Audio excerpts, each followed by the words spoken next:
Quisiera brindarte un gran y cariñoso saludo en el nombre de nuestro Señor Jesucristo.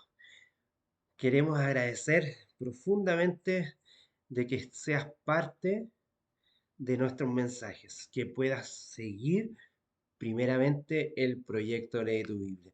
Proyecto pensado junto a Radio Proclama, Seminario Teológico Misionero BCD y en compañía de las reflexiones de la Iglesia Bautista del Séptimo Día. Hemos querido presentar de una manera cercana, amorosa, en no más de 15 minutos.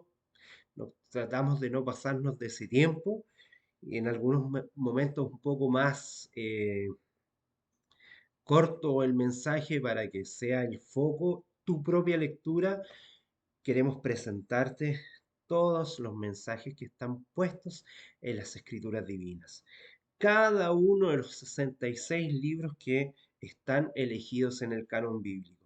En esta oportunidad quisiera hablarte sobre la primera epístola, la primera carta a los tesalonicenses.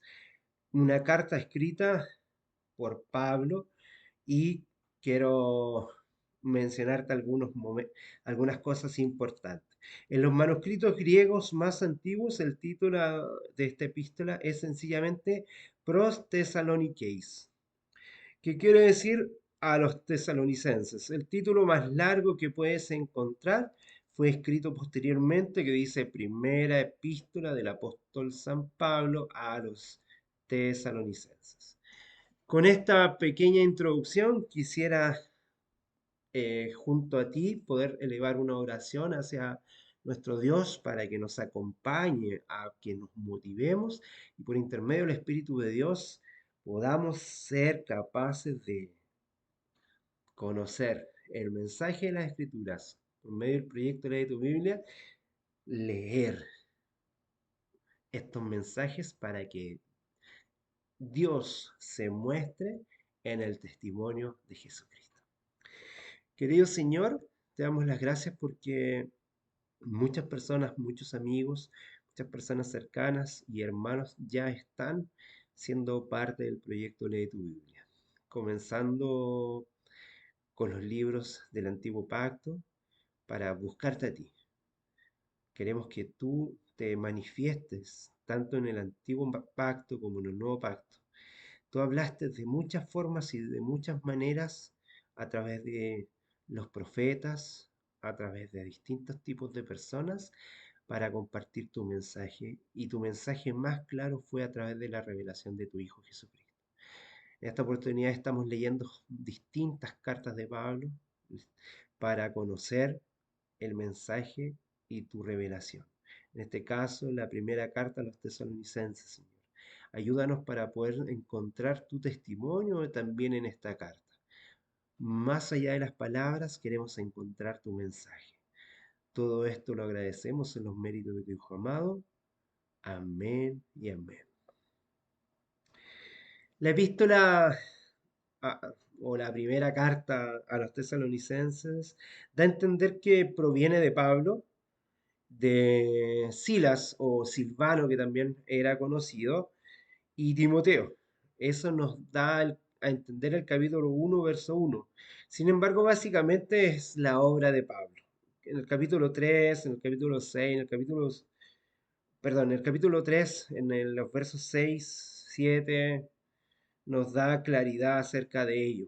Eh, También el capítulo 5, en verso 27. Está incluida esta carta de Pablo en una de las listas más antiguas del Nuevo Testamento. En uno de los primeros cánones que se presentó en el año 170 después de Cristo, en el canon de Muratori.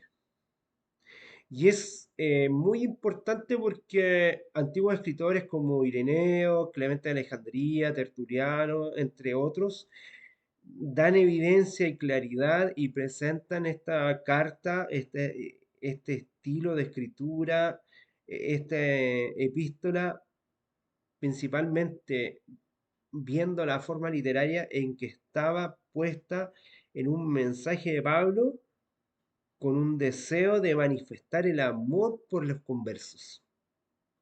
y la preocupación del apóstol por un bienestar espiritual de cada uno de los hermanos de Tesalónica. Eso es principalmente el deseo que Pablo está expresando a través de la carta. La personalidad y el estilo del apóstol saturan las epístolas, así que no podemos desconocer esa evidencia. También quiero mencionarte algunos de los marcos referenciales de la historia que están puestos aquí. Tesalónica era una ciudad importante y era la capital de la segunda división de Macedonia. También podemos ver en esto, no solamente desde la referencia histórica, sino que desde la referencia bíblica, que no podemos entrar, por ejemplo, en Hechos capítulo 17, en los primeros versos. Estaba situada en el extremo norte del Golfo Termáuquico, eh, llamado ahora Golfo de Salónica. Por esa ciudad pasaba la vía ignaciana que unía el oriente con Roma. Eso era una de las importancias principales que tenía. Eso era un motor comercial que los primeros cristianos utilizaron por medio de ese motor comercial, de esa ruta, poder compartir el mensaje de salvación.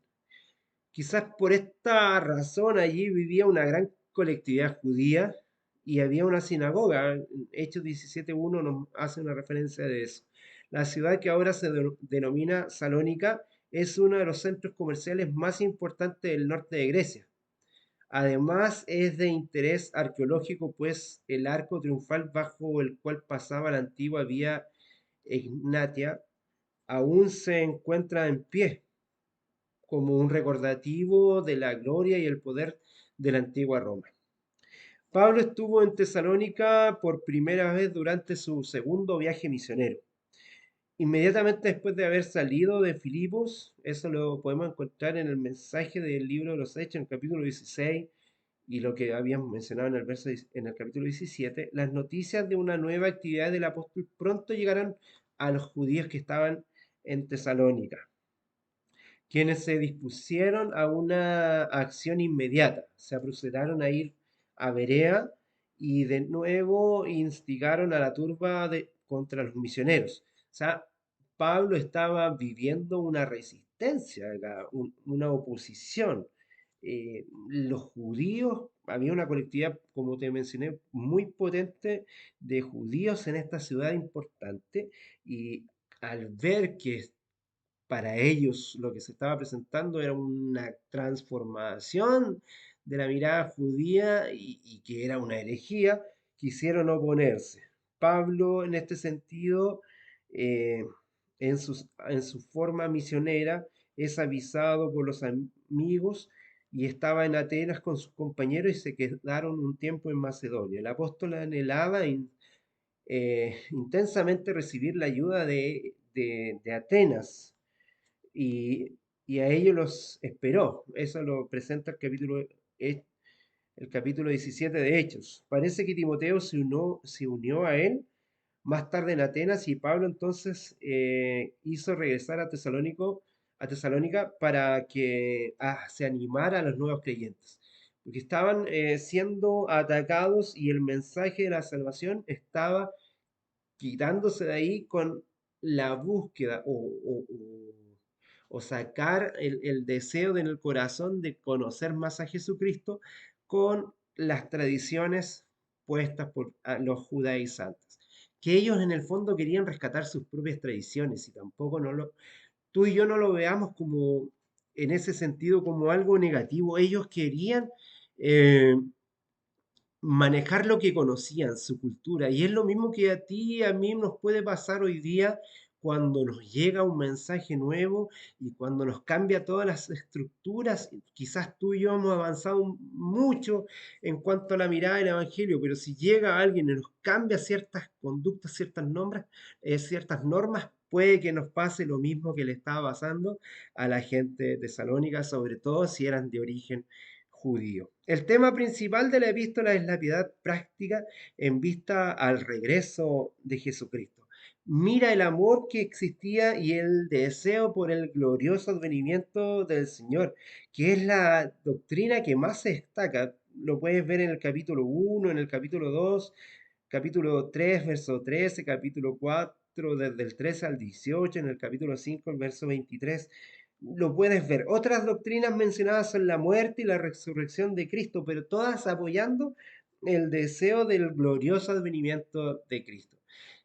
Es verdad, es el gozo más importante que el cristiano puede recibir.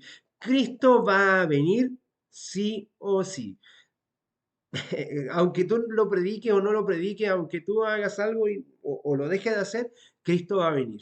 No depende de ti ni va a depender de mí. Depende de nosotros presentar al mundo este evangelio, el evangelio de Cristo, para que nosotros salgamos de aquellos errores doctrinales, de aquellos mensajes que nos separan de Jesucristo y que muchas veces nos quieren llevar a las tradiciones antiguas o nos quieren presentar tradiciones modernas, pero siempre sacando de foco a quién es Jesucristo. Y ese es el mensaje de Pablo para la primera carta a los tesalonicenses. Quiero contarte un poquito acerca de lo que se puede encontrar acá, la existencia personal en ese sentido a la obra misionera y que también hay una obra activa de Satanás por alejarnos del Señor. Eso lo presenta el capítulo 2, mira en el verso 18, y la doctrina de la redención que incluye esta elección y la santificación. Principalmente el mensaje de Pablo quiere reseñar y presentar el ministerio a los tesalonicenses en un sentido práctico. Con, en el capítulo 1 al capítulo 3 con instrucciones y exhortaciones más eh, incorporadas en los capítulos 4 y 5. Lo que a él le interesa a Pablo es mostrar la verdadera santificación puesta en nuestro cuerpo. Nosotros somos el templo del Espíritu Santo, tú y yo. Más allá de ir a una iglesia, sé tú una iglesia. El amor fraternal a los tesalonicenses en el capítulo 4, la, el deseo de vivir los, en el sentido de Cristo y que si morimos por Cristo tendremos la resurrección, los expresados en el capítulo 4, versos 13 al 18, te invito a que los puedas leer, y la incertidumbre en cuanto al tiempo de la venida de Cristo, que es lo que no debería importarte. No te preocupes porque va a llegar el maestro va a llegar sí o sí, que el maestro te encuentre trabajando por él. Eso es lo principal, que te encuentre trabajando por él y con él, con su Espíritu Santo, que eso es lo principal. Mira, por ejemplo,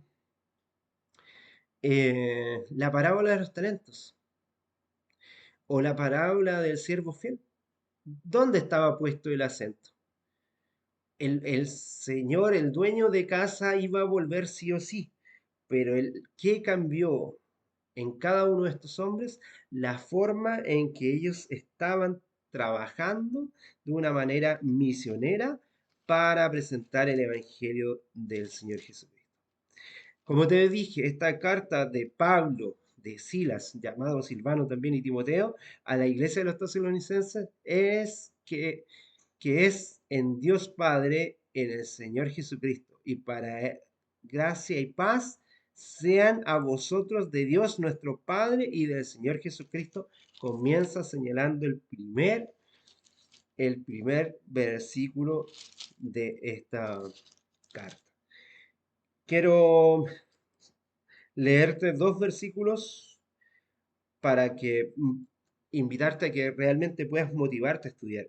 Están en el último capítulo, en el capítulo 5, verso 23. Dice, y al mismo Dios de paz y os santifique enteramente y que todo vuestro espíritu y alma y cuerpo sean guardados irreprensibles para la venida de nuestro Señor Jesucristo. Fiel es el que os llama, el cual también lo hará. Quédate tranquilo, Cristo va a volver, pero lo importante es que tú y yo estemos trabajando en su obra porque Él vendrá sí o sí. Más si tú trabajas o no trabajas, la bendición y el gozo de estar en Cristo y disfrutar de que Él va a venir y en esa espera poder encontrarte con los tuyos, eso será maravilloso. Cristo vendrá con tu trabajo y sin tu trabajo, pero Él vendrá. Que el Señor te bendiga grandemente. Gracia y paz.